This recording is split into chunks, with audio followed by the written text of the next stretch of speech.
Funding for this program was provided by the Annenberg CPB project.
Em algum lugar entre a ciência e a fantasia, existe uma região nebulosa que sempre constitui um campo muito fértil para ideias novas e desinibidas. Essas ideias acabam desaparecendo na história como a música das esferas ou se fossilizam em superstição como a alquimia e a astrologia. Mas antes que isso aconteça, elas podem perseguir a imaginação do homem durante séculos. Elas produzem seus efeitos sobre a ciência e os cientistas. Hoje, gostaria de contar a vocês a história de uma dessas ideias sombrias. Roger Boscovich. Nasceu em 1711, filho de mãe italiana e pai iugoslavo. Estudou para ser jesuíta, mas fez muitas coisas. Foi arquiteto, arqueólogo, diplomata, escritor e outras coisas mais. Não era um cientista, mas era letrado em ciências. Um dia, ele teve uma ideia. Suponhamos que a matéria consista de átomos.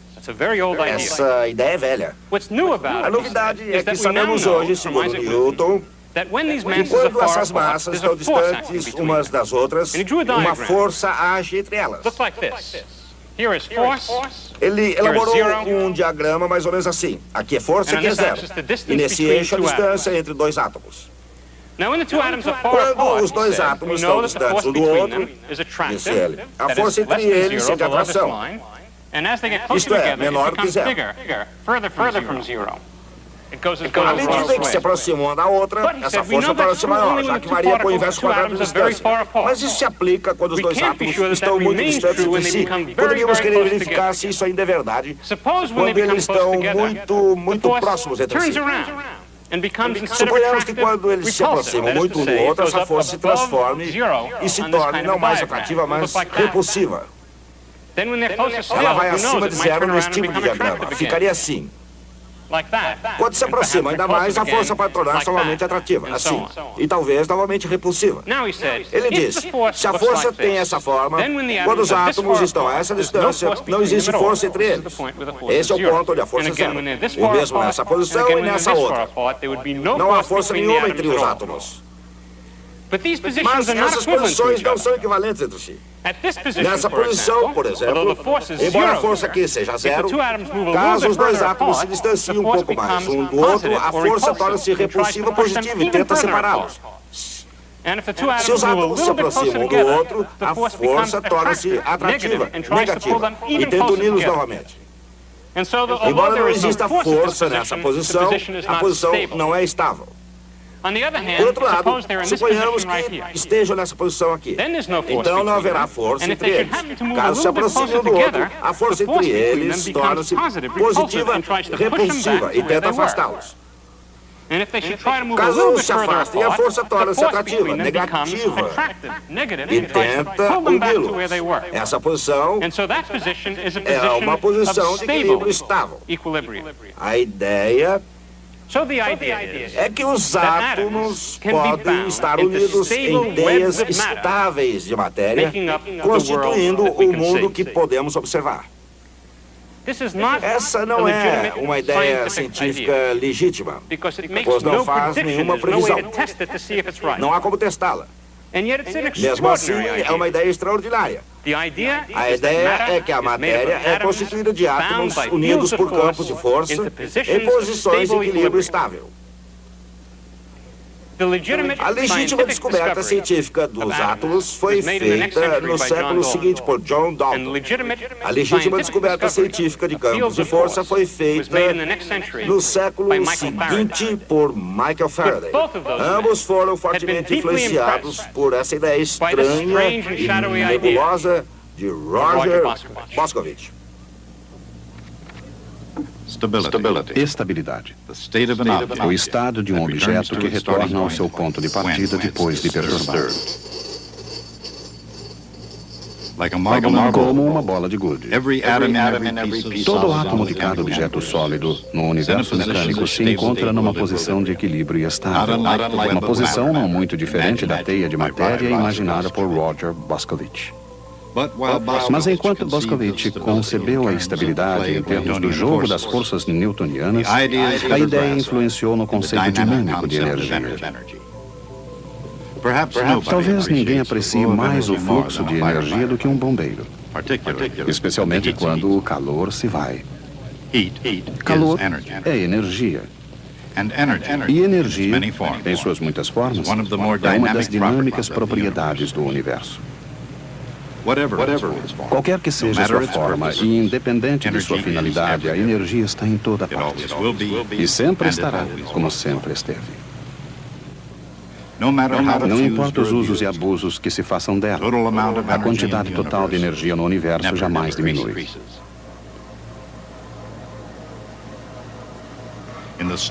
No depósito do cosmo, as prateleiras estão tão cheias de energia hoje como estavam na manhã em que o universo começou a funcionar. Isso acontece porque a energia é conservada, sem exceção, de forma estrita e absoluta. A energia não pode ser criada, nem destruída. Mas pode ser transformada de muitas formas diferentes. A energia pode ser potencial e cinética.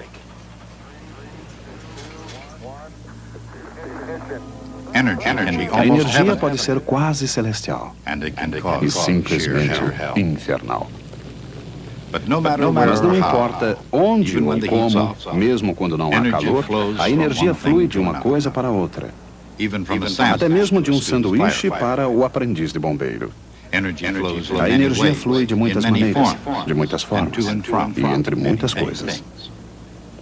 A energia é armazenada de muitas maneiras, em muitas formas e em muitas coisas.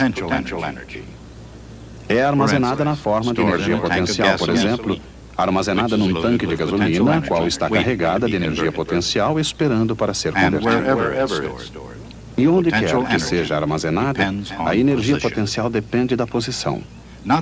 Não da posição do tanque, mas, neste exemplo, das posições dos átomos dentro das moléculas da gasolina. A maneira pela qual qualquer objeto armazena energia potencial depende da posição do objeto. Quanto mais acima da Terra esse objeto estiver, mais energia potencial gravitacional ele terá. E a energia potencial varia com a posição do objeto. Quanto mais próximo o objeto do chão, menor a sua energia potencial. É óbvio, então, que a energia potencial está relacionada à posição.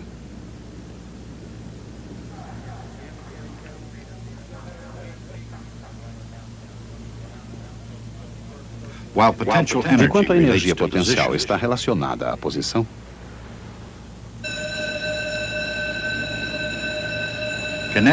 a energia cinética está relacionada à velocidade.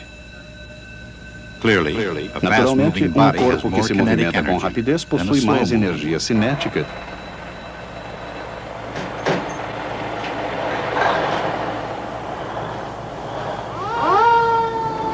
no outro que se movimenta lentamente. Mas qualquer corpo pode trocar a energia potencial por energia cinética, trocando a posição pela velocidade. Mais ou menos da mesma maneira que a energia potencial de um objeto depende de sua posição com relação à Terra. A energia potencial de um átomo depende de sua posição dentro da matéria onde se encontra. Moléculas de óleo possuem uma grande quantidade de energia potencial. Seus átomos estão ligados em moléculas pela força elétrica entre eles. Quando em ignição, rearranjam-se em outras moléculas que contêm menor energia potencial. Os jovens bombeiros que aprendem a respeitar esse fenômeno têm o potencial de chegarem a ser bombeiros velhos.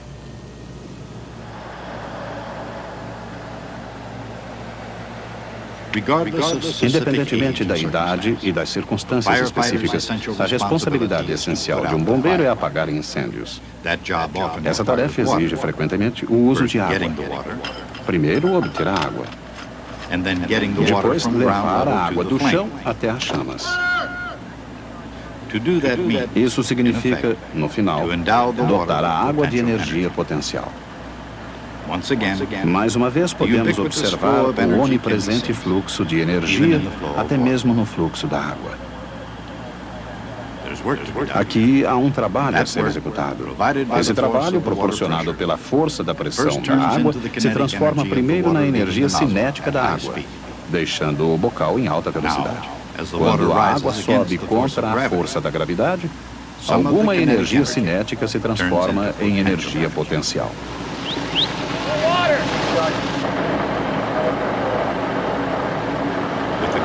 Com uma boa equipe e suficiente pressão,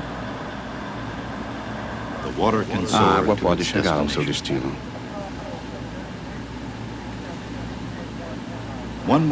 De uma maneira ou de outra, o homem sempre desejou se elevar cada vez mais alto. Neste século, alguns chegaram a subir até uma altura de 400 mil quilômetros. E no século passado, esse impulso ascendente também foi muito forte, pelo menos na fértil imaginação de Júlio Verne. A viagem lunar, por ele imaginada, foi feita nas asas de um foguete disparado por um canhão. Impossível. Talvez. Mas segundo Júlio Verne, para chegar à Lua, tudo o que os viajantes espaciais necessitavam era, antes de mais nada, de uma quantidade suficiente de energia cinética.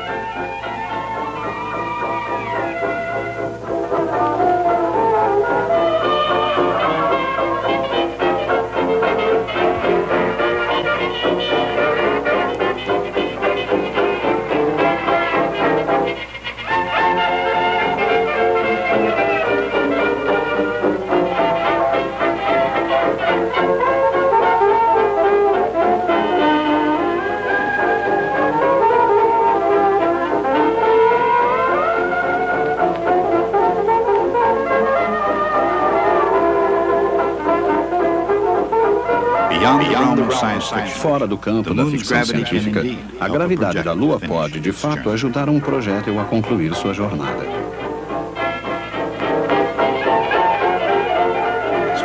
Até aí, tudo bem.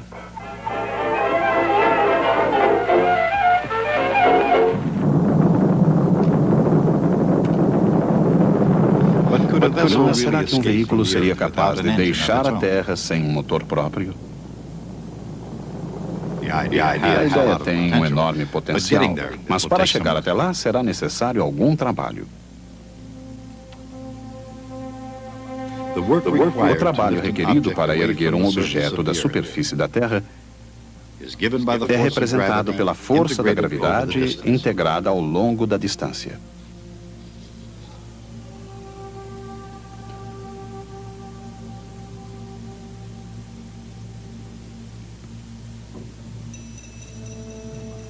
O trabalho é a variação da energia potencial.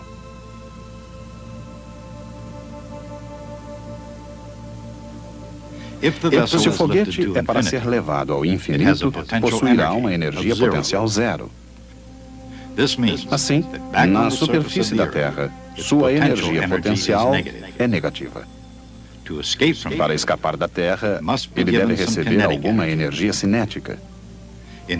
O suficiente para que sua velocidade não se reduza a zero antes que ele chegue ao infinito.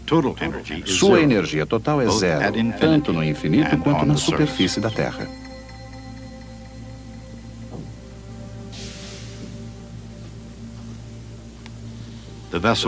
O veículo conseguirá deixar a Terra se sua velocidade inicial for de cerca de 11 km por segundo. Enquanto os astronautas sobem rapidamente com foguetes, os bombeiros tendem a subir com a própria potência. Por medidas de precaução, geralmente interditam os elevadores. Quando um elevador hidráulico não está disponível, isso os deixa a pé. Os bombeiros precisam mais do que pés firmes para subir escadas. Eles precisam de energia. Qual sua fonte de energia? É o alimento que eles consomem. Para qualquer pessoa que precisar de alguma quantidade de energia para concluir o seu trabalho, o fato de a energia humana vir do alimento talvez não constitua surpresa. Mas isso talvez seja uma surpresa. A quantidade de alimento necessária para se fazer um determinado trabalho pode ser calculada. Consideremos, por exemplo, a tarefa desse bombeiro e os fatores envolvidos. A energia potencial necessária deve ser igual a mgh. Isso equivale à sua massa vezes a aceleração da gravidade, vezes a altura que ele atinge. Um bombeiro médio com roupas especiais pesa cerca de 90 quilos. A aceleração da gravidade é mais ou menos 10 metros por segundo ao quadrado. Um prédio de 10 andares tem cerca de 30 metros de altura. Assim, a energia potencial final do bombeiro, se ele tiver que subir os 10 andares, será 90 vezes 10 vezes 30, ou 27 mil quilogramas vezes metros ao quadrado, por segundo ao quadrado, também conhecido como joules, em homenagem a James Joule. Joule demonstrou que cerca de 4,2 joules equivalem a uma caloria de calor. Assim, a energia potencial do bombeiro, MGH, corresponde a pouco mais de 6.000 calorias. Mas uma caloria alimentícia, o tipo de caloria sobre a qual os livros de regime não param de falar, é representada por C maiúsculo.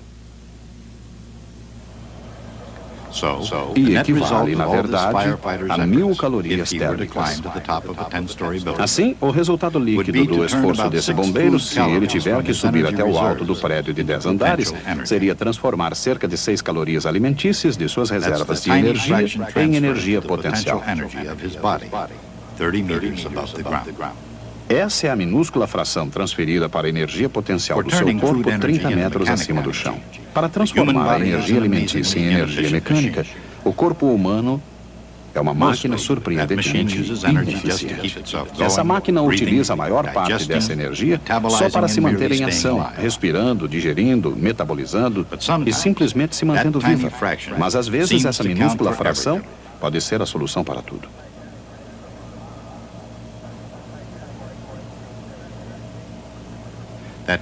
Essa minúscula porção torna-se força muscular vezes altura. Essa migalha de energia alimentícia transforma-se em trabalho. E trabalho é a transferência de energia de uma forma para outra. Um corredor, por exemplo, luta contra a própria inércia, transformando a energia alimentícia em energia cinética. Um saltador também começa fazendo o trabalho de se movimentar. Mas em termos de energia, ele leva as coisas ainda mais longe.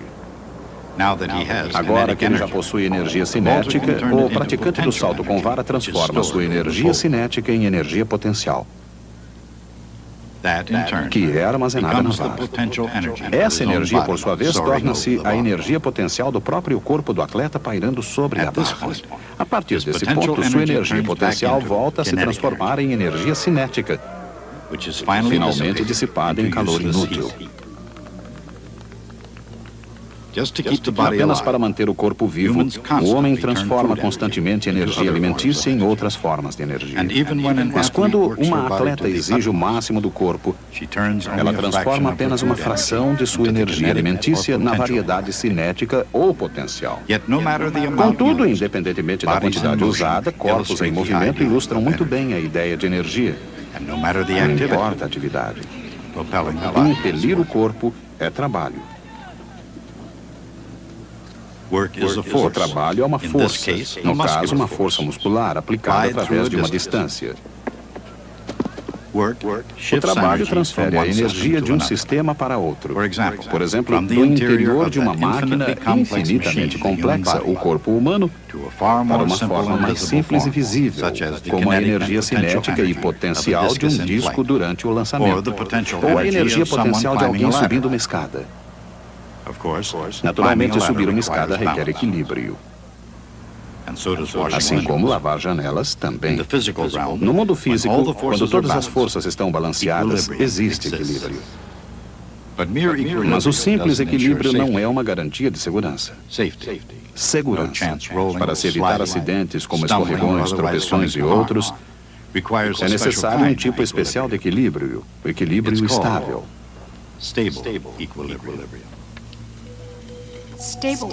O equilíbrio estável pode ser observado num gráfico de energia potencial versus posição. A força agente no corpo tende a empurrá-lo na direção de posições de energia potencial menor. Quanto maior o declive, maior a força resultante. De fato, a força é igual a menos a velocidade de variação da energia potencial. Como ela depende do declive da energia potencial e não do seu tamanho, a energia potencial pode ser positiva ou negativa sem alterar o seu efeito. É claro que quando o declive é zero, não há qualquer força no corpo. Ele está em equilíbrio. Esse equilíbrio pode ser estável, como no caso de se estar aninhado com segurança num vale, ou instável, como ao se estar empoleirado de forma precária num pico. Em termos de força, esta é exatamente a imagem que Roger Boscovich tinha em mente. A energia potencial de um par de átomos de hidrogênio, por exemplo, tem uma posição de equilíbrio estável. As energias potenciais das interações entre átomos se devem às forças elétricas entre eles, provocando atração quando estão muito distantes. A distâncias menores, eles resistem à concentração. O resultado é uma posição de equilíbrio, onde a atração e a repulsa estão em perfeito balanceamento. Nessa posição, eles se reúnem numa molécula de hidrogênio. Equilibrada nos degraus da escada do bombeiro, a energia potencial depende da posição. A energia potencial é reduzida quando se move para locais mais próximos ao chão. O local onde a energia potencial é mais baixa, onde uma coisa não pode cair mais, é o único local onde a estabilidade já não importa.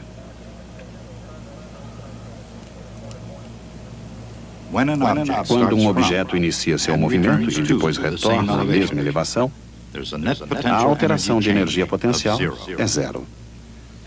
Assim, do ponto de vista da física, apesar de toda essa saudável atividade, nenhum trabalho foi realizado. Ao mesmo tempo, exatamente em virtude de toda essa saudável atividade, um trabalho muito importante foi realizado.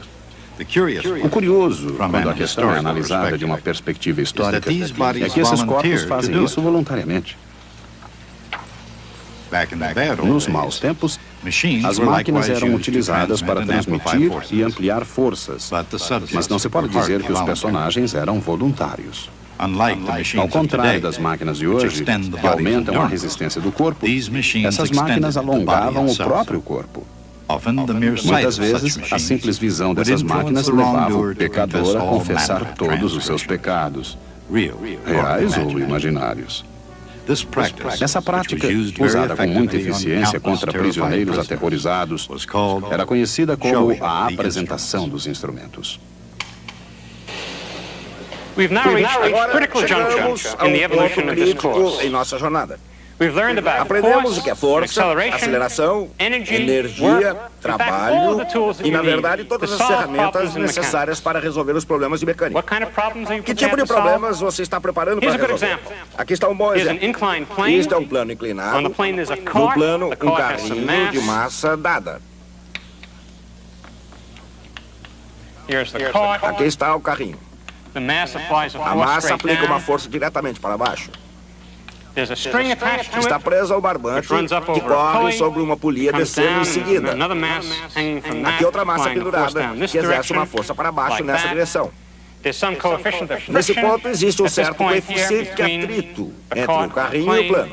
O plano é inclinado num ângulo dado, θ. A pergunta que poderia ser feita é: qual deve ser essa massa para que o carrinho mal consiga sair do lugar?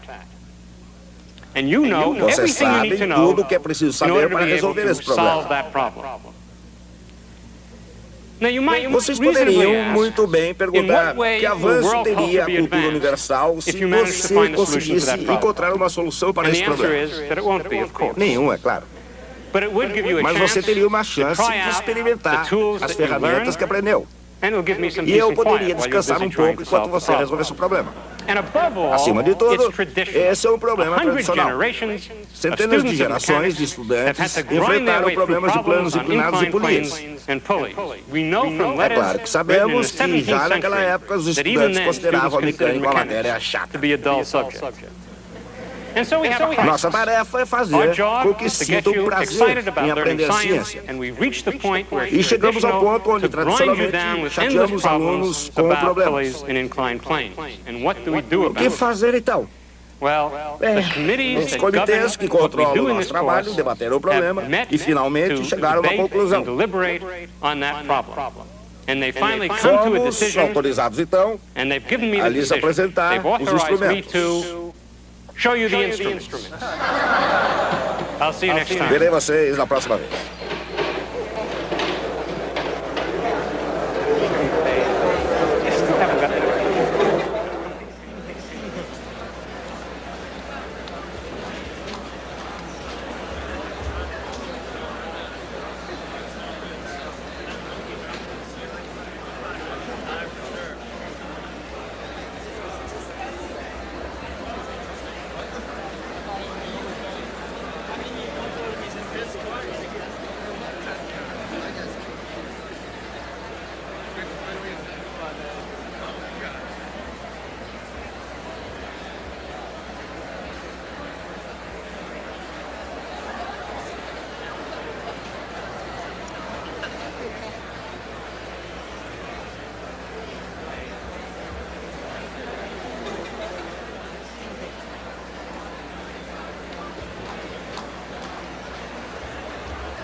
Funding for this program was provided by the Annenberg CPB project.